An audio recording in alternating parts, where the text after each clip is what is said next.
back to IBBY TV. My name's Claire Mitchell, and I'm here with Rajani LaRocca.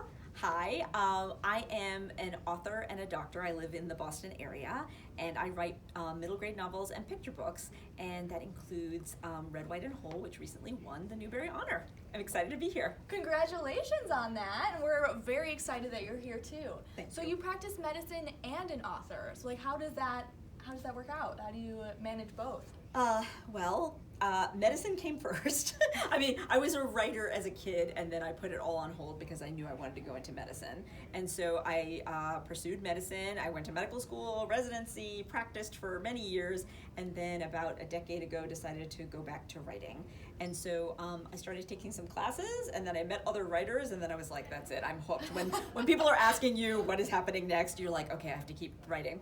And yeah, I mean, it's been busy because I still practice medicine, but I think that when you love something, you always make time for it. Yeah, wow, that's so inspiring. And I think, the kids that are viewing might be like, wow, I don't have to just pick one because they're different, but you manage them so elegantly. Oh my goodness.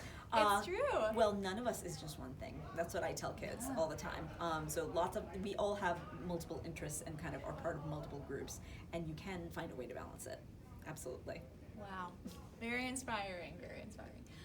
So your book, Red, White, and Whole, is partially about heritage and fitting in. Is your own background, and does that inspire any of the story at all? Oh yes, I would say, so I've always said that Red, White, and Whole is a book of my heart. It is the story that probably involves more of my own experience than anything else I've ever written, but it is still a work of fiction. So I tell people that the story is fictional, but the feelings are true. And so it's about a 13-year-old girl who is growing up in 1983, and I was 13 in 1983, and she feels torn between the worlds of her parents and immigrant community and kind of her friends at school. And she wants to be like any other teenager. She wants to just, wear cool clothes and listen to awesome music and go to a middle school dance, but her parents feel like she has better things to do with her time.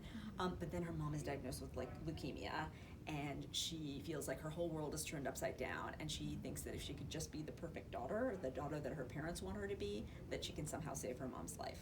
So yeah, a lot of it's written in poetry, so a lot of the poems are based on things that really happened to me, but Reha is the main character, and she has her own story, and she's different from me too.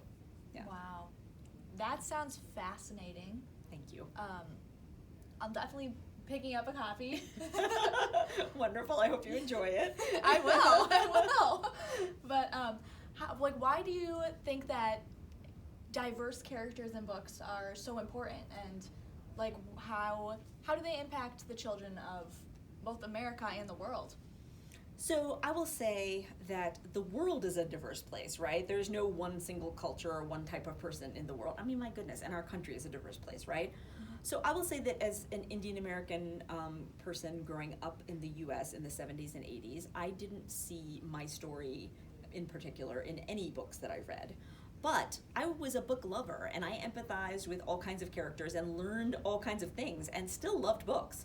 So that's, to say that you don't need to only read books about people like yourself in order to enjoy them and to learn something from them. But the other side of that is that when I was finally an adult and I did read a book that involved characters like me, I felt all of a sudden I realized what I had been missing, and I was like, that is mind-blowing and world-changing. And so I think that everybody deserves to see themselves reflected in the pages of a book. So I'm just very lucky. I feel very fortunate to be able to do that right now. Yeah, that's amazing. Is there anything else that you'd like to mention? No, except I'm so excited to be here with you. This is a really fun interview, and I appreciate you. Thank you. Thank you. I appreciate you, and thanks for taking the time to be here today. My pleasure. All right, thank you so much for joining us, and we'll see you soon.